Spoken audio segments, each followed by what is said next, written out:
taking one last look back at the BCS title game and a big look at the decisions facing the Sooners this week. I'm Mike Sherman, and this is OU Football with Jake Trotter.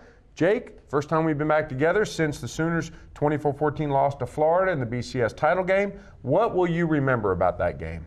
Well, I think it was a great game. Maybe not the cleanest played game of all time, but it was exciting atmosphere. And I think at the end of the day, the better team won. I mean, Florida had so much speed on both sides of the ball. You know, great quarterback in Tebow, and they made the plays down the stretch to win the game. I don't think OU should hang its head for any reason because I think they played pretty well, especially defensively. But in the end, it was just a case of a better team winning. Those two trips to the goal line, did that break the Sooners' spirit? Yeah, they had a chance to put Florida on the ropes at that point and maybe go up 21-7 at halftime. And instead, what OU's been so good at this year is putting people away early, and they had a chance to do that. Instead, you had a 7-7 ball game. Brandon Walker, the guard for the Sooners, said after the game that really broke us not coming up with any points there. You know, it was hard to recover from that point. Iglesias said that, you know, we thought we were going to come out and score 35 in the second half, but clearly the momentum shifted back toward Florida after OU came up bankrupt on those two drives. Sam Bradford threw 2 interceptions, not one of his best games, but it's really hard to blame Sam much for those interceptions, isn't it? No, he hit both receivers in the hands, especially the Iglesias interception because, you know, he had it right here and the guy just ripped it away from Joaquin.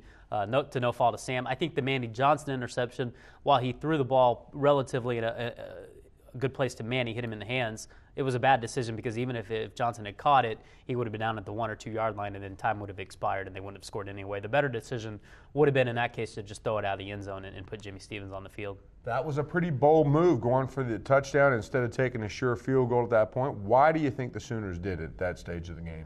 I don't know. I think that they felt like they could take a shot at a touchdown, and then if they didn't get it, they'd have time for a field goal, which they did. They had enough time to do both. The curious thing, though, is Jermaine Gresham wasn't on the field for that play, and he'd been killing Florida, across the middle of the field, near around the red zone, and that would have been a good option to go to at that point. Instead, they tried to hit Manny on a slant route. And, I don't know about that call. Usually there you might want to go with a fade because then it's an incomplete pass or you score a touchdown. When you throw a slant, that has a tendency to sometimes be caught in front of the where you're wanting to throw it, which is what happened. And then Florida made a great play on the ball as well. Yeah, he catches that ball, he's probably not in the end zone anyway, right. And the half expires without any points. Okay, let's look ahead to the coaching carousel and how that might spin for the Sooners.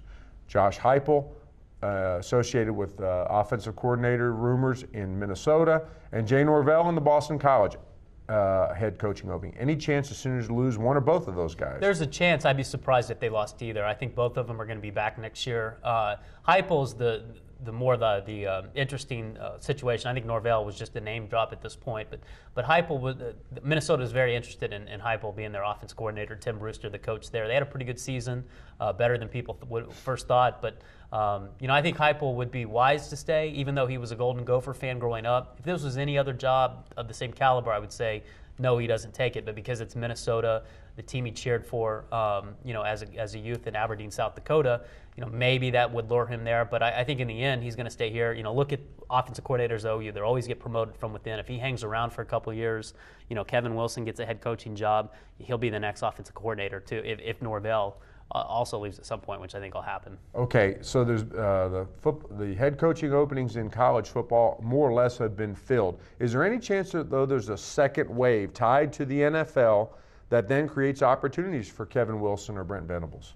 Well, I think at this point, no. There's always a chance for something to happen unforeseen, and obviously those two guys would be at the top of anyone's list looking for a coordinator in college football. But I think at this point they're going to hang around till next year, and it's just a matter of time for either one of those guys that gets a head coaching job. Today in the Oklahoman and on News OK, Jake got out his crystal ball and looked ahead to the Sooners of next year and talked a lot about the decisions that are pending this week. The big one, obviously, is Sam Bradford. What's the latest on Sam? Well, the latest is that there's no latest. I think that Sam and his family were going to start discussing whether to leave or not, probably beginning today, Monday, and then make a decision in the next couple of days. Covering Sam and his family, and it's just hard to get a read on what he's going to do. I think if it were most players, they would leave in this situation, but Sam loves college, loves playing football at OU. His family's not in a need situation financially, so he has the luxury of making the decision to stay if he wanted to.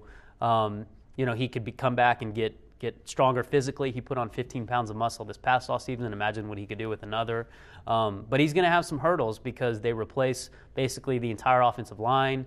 His receiving corps is going to be decimated to graduation, loses Joaquin Iglesias, Manny Johnson, Quentin Chaney. And so there's going to be some growing pains if he comes back. But if he does, they have a chance to be really good next year. I think a lot of people, if Bradford comes back, have them as a top 5 team again, which puts them in contention for a national championship. Just sitting here listening to you, if I'm Sam and you start talking about those growing pains, you might have just talked me out of staying. What's your gut on what he's going to do?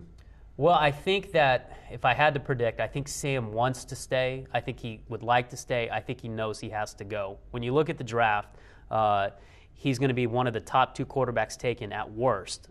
There's no other top-flight quarterbacks that are first-round material other than Sam and Stafford. And then conversely, you look at the NFL teams that need quarterbacks, and there's a dozen of them, starting with the Detroit Lions at number 1. Can you imagine the paycheck that Sam would get? I know the Lions are bad, but we saw with the Falcons and Dolphins, you can turn it around pretty quickly. With the right coach. Imagine the paycheck that Sam would get being the number 1 player taken as a quarterback to Detroit. He would cash in big, and that kind of money is hard to overlook. And I think that the decision's going to come down to he's a very wise guy, and I think it's going to come down to a very logical decision about what's best for him and his family. Okay, the other Sooners on the bubble for the draft, Jermaine Gresham.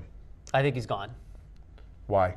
Well, first of all, he had a great game to go out on against Florida. I'm sure pro scouts were drooling over his pass catching ability. I mean, Florida couldn't guard him, and there's no better defense than Florida in the nation. And he is a guy that has indicated that, given the impression maybe that he would go if he felt like he was a first-round draft pick, and he got a first-round grade from the NFL Draft Advisory Committee, which says to me that he would go. And I think he'd probably make the right decision by going. Okay, Trent Williams, kind of on the bubble. Borderline. I think he is a chance of going. I think he would be wise to stay. He's probably looking at a late first-round to mid-second-round pick. He's a guy that could come back to OU next year and make a ton of money if he can prove he can play left tackle, because that's the big money position in the NFL. He's had to play right tackle because of Phil Loadholt's presence. Phil Loadholt's going to be gone next year. Trent could swing to the left tackle, and if he's a dominant player, which I think he could be, you're talking from a second-round guy to maybe a top 12 pick, and that's where the big money is. Okay, finally, Gerald McCoy. That's an interesting one. A month ago, I would have said no, but after talking with him following the championship game, you get the indication he's considering it. He wouldn't reveal what draft grade he got, but I would imagine it's a first round, maybe a second at worst, but probably a first round grade. He's a dominant defensive tackle, and those are hard to come by in the NFL. I think he's going to think about it this week. I know he wants to win a national title at Oklahoma. He's a lot like Sam. He loves playing college football. I've said that numerous times before, but I think he's going to take a hard look at it. My prediction is that he stays, though. Okay, and the deadline for all these decisions is Thursday. Okay, is that midnight or when? I don't have the time yet, but it's Thursday at some point. We'll get the time. Okay, thanks, Jake. Listen, to follow all the latest news on the Sooners, their comings and goings, and who ends up in the NFL draft and who doesn't, stay with us and the best coverage team anywhere every day at newsok.com and every morning in the Oklahoman.